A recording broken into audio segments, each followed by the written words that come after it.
Hey guys, today I'm going to tell you how to fix iPhone two-factor authentication code not received on any iPhone or iPad.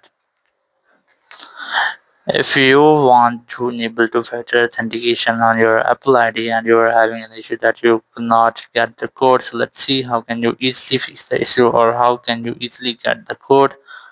So first of all, you have to make sure that you are connected to your internet. It might be your Wi-Fi or cellular, or you have to try to enable or disable your airplane mode up to 4 or 5 times to make a quick refresh into your network settings.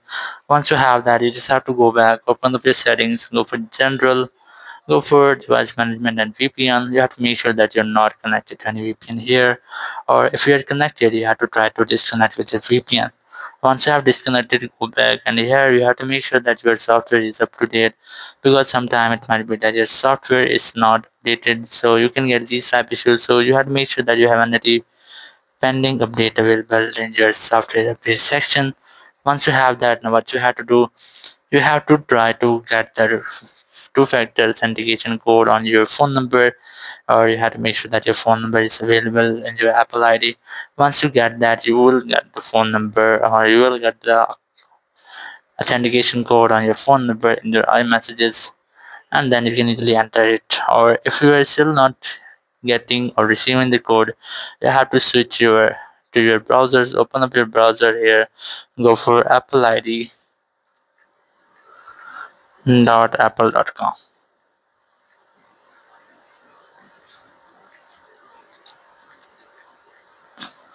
So you have to simply search for this website here, and once you get that, you have to sign in with your Apple account here. Simply tap on the sign in option, and you just have to sign it with your Apple account, and you must have to enable two-factor authentication via your browser.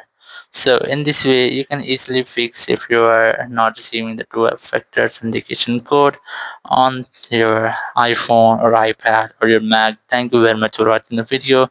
Until next video, bye bye.